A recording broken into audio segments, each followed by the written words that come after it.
but it's a good thing. You know, the more you win, the bigger the reward. So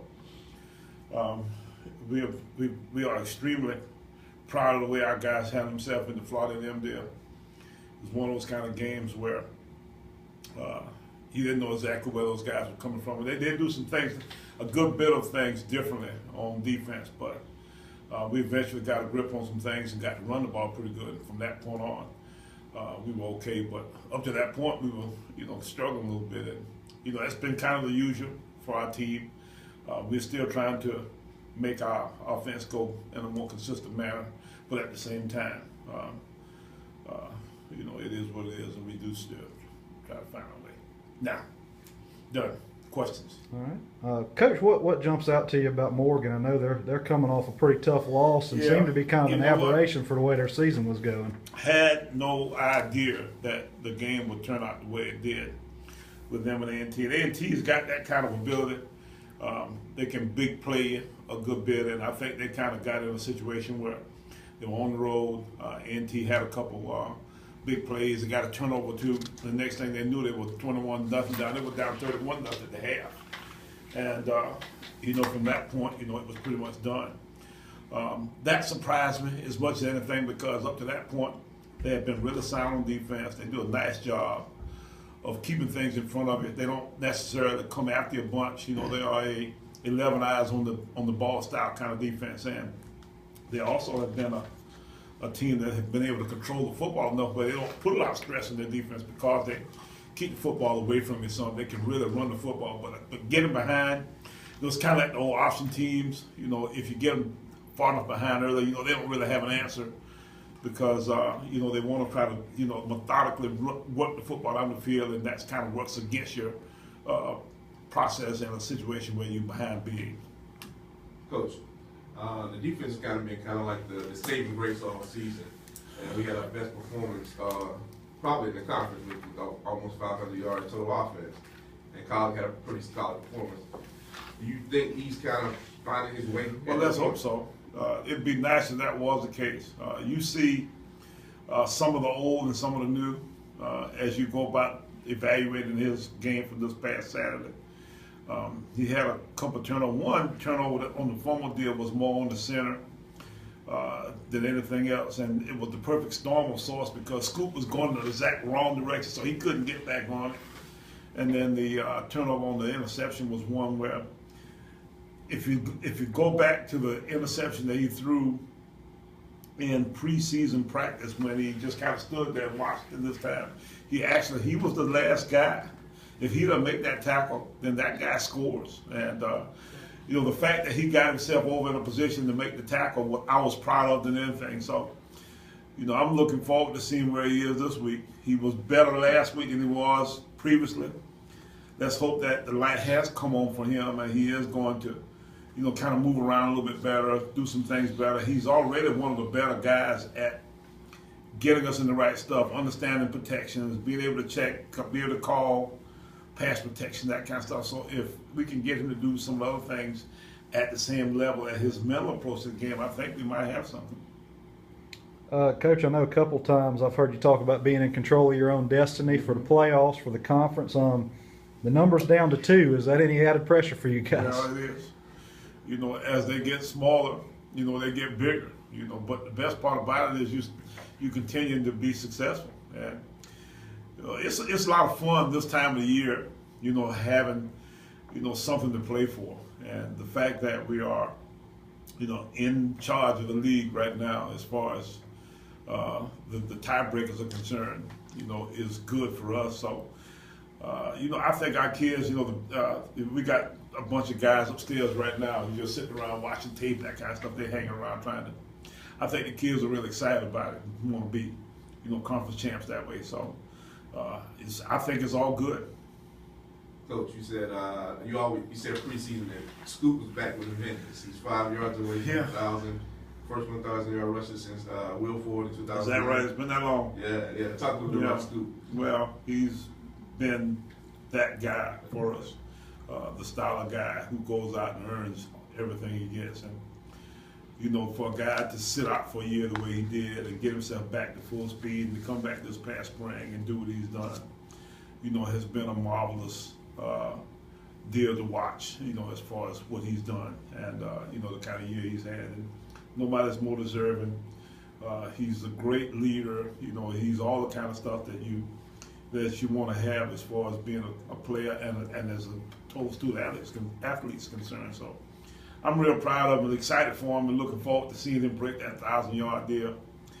And, from there, I'm hoping he can get a bunch more. Hopefully what's happened is we found something that's going to give him an opportunity to get some big yards from this point. But, the best part about it is the fact that he looks like he is going to break 1,000. He doesn't have very far to go. You talked about being in control of your destiny with the 2 number in the playoffs and the guys being excited about it. I guess, how much do you talk about that and how much do you have to compartmentalize it, I guess, getting ready for the next game? Not a bunch, but the big thing we talk about is that next game. It's always directed toward the task at hand. Anytime you have some things to do, it's best to kind of emphasize that one thing that you can really have the most impact on at that time. So we don't talk much about the championship. We do talk about how it all plays into the formula, but the bottom line is it's all about Morgan and trying to figure out how we go about getting the best approach to that particular situation. And, we just go from there. Coach, your key word all season has been sense of urgency. Yeah. On defense, you're looking at the 2D. These young guys are playing a remarkable season. Talk about some of those guys. We got a bunch of young guys, on our defensive side of the ball that just kind of keep showing up. And, they're new faces, some, guys that are transfers and that kind of stuff. But we got a lot of guys who really do seem to have a bright future in front of them. Trying to pull this depth chart up here so I can maybe talk about these guys somewhere where I can hit on them here. Let's see. Is that it right there? Okay, good. Okay, let's see. Let's start out at the top. I'm going to talk about the defensive line a little bit because you got Greg Newell, who's a freshman redshirt from Atlanta. Is in the same kind of mold of the Glovers and the Carters of the world, kind of that size guy. Will get bigger and stronger. He's only about 215, 220 right now, but he really does run to the football well. He does that. There's a play in the game Saturday where they hit a little screen ball out on the side, and he comes from the backside defensive end and makes the tackle. He's one of those kind of guys. And then at the linebackers, you got Darius Leonard and Deshaun Taylor. Deshaun has really started to come on in a way now where, he's becoming more dependable.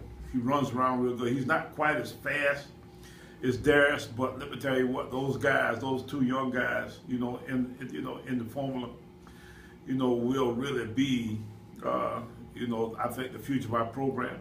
The best part about it though is that, the Brocks and the Tyler Smiths of the world aren't very old. Those guys are sophomores, and we'll lose Justin Hughes out of that formula next year, but all the rest of those guys will be back, and you get a nice mix of size and speed with those guys, and they're all great guys. They're good students, both Darius Leonard and Deshaun Taylor, over 3.0 students. So our academic guy yesterday, Mr. Eric Seifert, came by to talk about some of the academic averages and the recognition from the conference yesterday. And both those guys were guys that were recognized yesterday.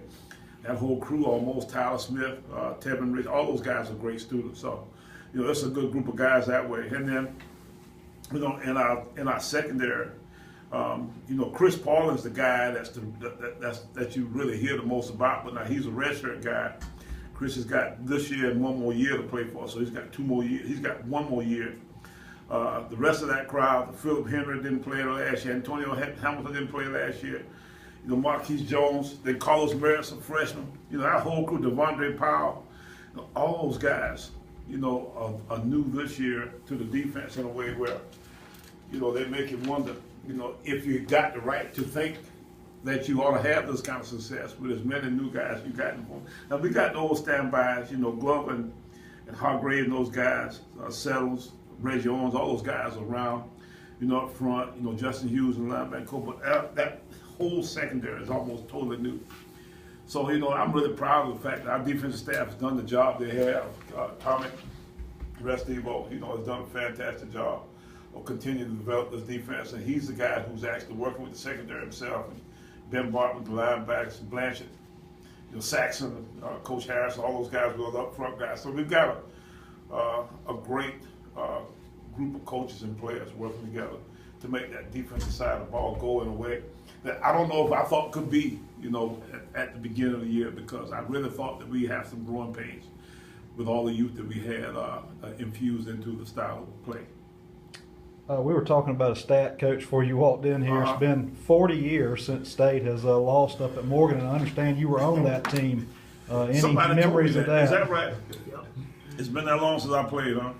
It seems like yesterday. Yeah, but hopefully I won't be on the team that was. I don't want to box in those 2 losses. So we got our work cut for us. And Morgan, I'm going to be honest with you, Lee Hall and his crew, you can see the difference in Morgan's football team's excitement that they're beginning to build. And that's why last week's game was such a big surprise to us, because I just didn't see that. And I'm sure that will be their main focus this week, of redeeming themselves from having that rough game this past Saturday.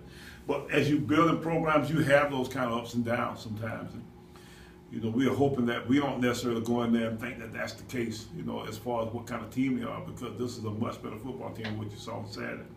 And, we got to find our way into, getting through this thing so that we can keep our string going here. Okay.